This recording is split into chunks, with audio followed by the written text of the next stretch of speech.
अस्सलामुअलैकुम। अगर चैनल पर न्यू हैं तो प्लीज़ सब्सक्राइब कर दें, शुक्रिया। 4 सबक आमोज़ हकायतें। हकायत नंबर 1। एक दुकानदार से पूछा गया, किस तरह इस छोटी और बंद गली में अपनी रोज़ी रोटी कमा लेते हो?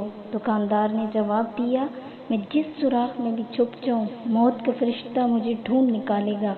तो ये किस तरह मुमकिन है, रिज़्क वाला फरिश्ता मुझे न ढूंढ सके?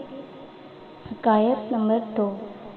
एक नेक इखलाको किरदार का हामिल लेकिन गरीब लड़का किसी के घर इसकी बेटी का रिश्ता लेने गया।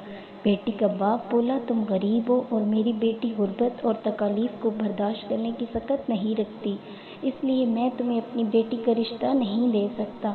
फिर एक बद इखलाक बद किरदार लड़का इसी लड़की का रिश्ता लेने गया तो इसका बाप रिश्ता देने के लिए राज़ी हो गया।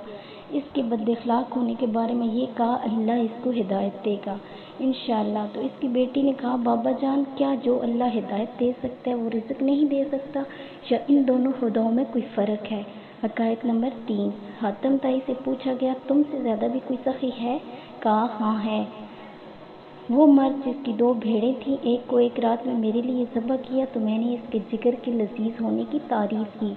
दूसरे दिन सुबह इसने मेरे लिए दूसरी भेड़ को भी ज़बह किया और मेरे लिए कबाब बनाए। पूछा गया, तो तूने इसके साथ क्या किया? कहा, मैंने इसको 500 भेड़ें दी। तो कहा, फिर तो आप इससे ज़्यादा सखी हुए। तो हातिम ने कहा, नहीं, इसके पास जो कुछ था इसने मुझे दिया, जबकि मैंने अपने माल में थोड़ा सा माल इसको दिया। हकायत नंबर 4। एक आरिफ से पूछा गया, अल्लाह को कैसे पाया? तो इसने कहा, अल्लाह ताकत रखता है वो मेरी कलाई को पकड़े, लेकिन वो हमेशा मेरा हाथ पकड़ के मुझे सीधी राह दिखा देता है। अल्लाह ताला मुझे अपने दीन की समझ और उस पर अमल करने की तौफीक अता फरमाए, आमीन। वीडियो अच्छी लगे तो लाइक करें, चैनल को सब्सक्राइब करें, साथ लगे बेल आइकन को ज़रूर प्रेस करें, शुक्रिया।